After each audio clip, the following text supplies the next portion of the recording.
नमस्कार दोस्तों, सनातन लॉजिक में आपका स्वागत है। आज मैं आपको आस माता की कहानी सुनाऊंगी। आस माता का व्रत फाल्गुन शुक्ल प्रतिपदा से लेकर अष्टमी तक किसी भी दिन कर सकते हैं। ये संतान प्राप्ति की कामना से किया जाता है। कहानी इस प्रकार है। प्राचीन काल में एक राजा थे। उनके एक पुत्र हुआ। राजा और रानी ने अपने पुत्र को बहुत लाड प्यार से पाला। अत्यधिक लाड प्यार के कारण उनका पुत्र बहुत जिद्दी हो गया और वह मनमानी करने लगा। वह अक्सर पनघट पर बैठकर पनिहारियों की मटकी फोड़ दिया करता था।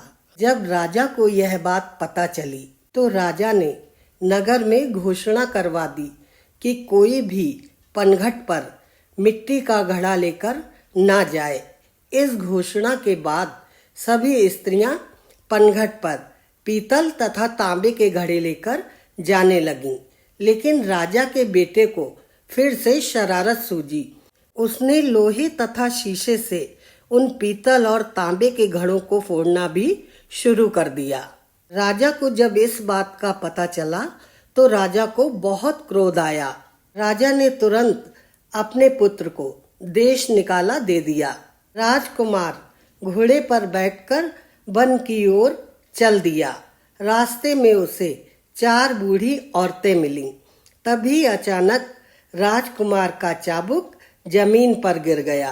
राजकुमार ने घोड़े से उतरकर चाबुक उठाया तो उन चारों बूढ़ी औरतों को लगा कि राजकुमार उन्हें प्रणाम कर रहा है। राजकुमार के नजदीक जाकर उन चारों बूढ़ी औरतों ने पूछा कि बेटा, तुम क्या हम लोगों को प्रणाम कर रहे हो?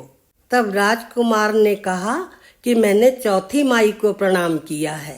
वास्तव में चौथी माई आस माई थी। आस माई ये सुनकर बहुत प्रसन्न हुई और राजकुमार को 4 कौड़ियां देकर ये आशीर्वाद दिया कि बेटा, जब तक तुम्हारे पास ये कौड़ियां रहेंगी तुम्हें कोई हरा नहीं सकता। सभी कार्यों में तुम्हें सफलता मिलेगी।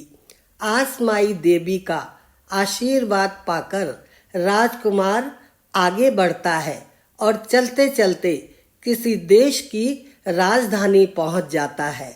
उस देश का राजा जुआ खेलने में निपुण था, लेकिन राजकुमार से वह जुए में हार जाता है। राजा अपना सारा राजपाट और सब कुछ हार जाता है। तभी राजा का मंत्री राजा को सलाह देता है कि हे महाराज, अब आप सब कुछ तो हार ही गए हो। अब आप ऐसा करिए कि अपनी राजकुमारी का विवाह इसके साथ कर दीजिए। मंत्री की बात राजा को अच्छी लगी और वह मान गया। फिर उसने अपनी पुत्री का विवाह राजकुमार के साथ कर दिया। राजकुमारी अच्छे विचारों वाली, शीलवती व सदाचारिणी थी। राजकुमारी को अपनी सास ननद का अभाव महसूस होने लगा।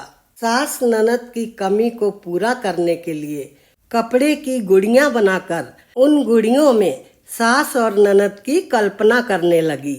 वह रोज सुबह उठकर उनके पैर छूकर आशीर्वाद लेती थी।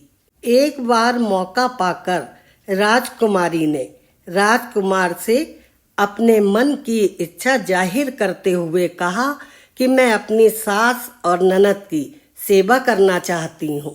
यह सुनकर राजकुमार राजकुमारी सहित अपनी सेना लेकर घर को चल देता है। राजकुमार अपने माता पिता के पास पहुंचकर देखता है कि उसके वियोग में लगातार रोते रोते उसके माता पिता अंधे हो गए हैं। अपने पुत्र के वापस आने का समाचार सुनकर राजा रानी बहुत खुश हुए। फिर महल में आकर राजकुमारी अपने सास ससुर से आशीर्वाद लेती है। सास के आशीर्वाद से राजकुमारी 9 महीने बाद एक सुंदर से पुत्र को जन्म देती है। आसमाई की कृपा से राजा रानी की आंख की रोशनी भी वापस आ जाती है और उनके सारे कष्ट दूर हो जाते हैं। हे आस माता, जैसी कृपा आपने राजकुमार के ऊपर की, वैसी ही कृपा अपने सारे भक्तों के ऊपर सदा बनाए रखना। जय हो आस माई की। आस माता व्रत की पूजा विधि।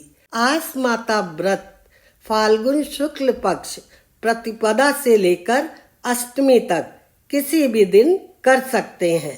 पूजा करने के लिए एक पट्टे के ऊपर तांबे का जल भरा हुआ कलश रखें। कलश पर सातिया बनाएं। रोली, मौली, पुष्प और अक्षत से पूजा करें।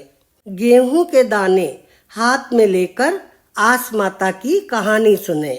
हलवा, पूरी, रुपया से कल्पना निकालकर सासू जी के पांव छूकर उन्हें दें और अगर सासू जी नहीं है तो किसी ब्राह्मणी को देकर उनसे आशीर्वाद ले लें।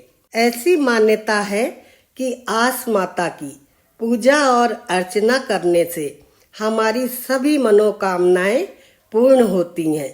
इससे सारे कष्ट दूर हो जाते हैं। यह व्रत विशेषकर स्त्रियों के लिए है। माता पिता को संतान से ही आस होती है, तो प्रथम संतान होने के बाद से ही इस व्रत को शुरू किया जाता है। इस व्रत में महिलाएं मंगलसूत्र पहनकर इस पूजा को संपन्न करती हैं और जिसने व्रत रखा है उसे मीठा खाना ही खाना होता है। आस माता की कहानी संपूर्ण हो गई है। दोस्तों, अगर वीडियो पसंद आया हो तो लाइक कीजिए और हमारे चैनल पर पहली बार आए हैं तो सब्सक्राइब कर लीजिए और फ्रेंड्स एंड फैमिली में इस कहानी को शेयर जरूर कीजिए। राधे राधे।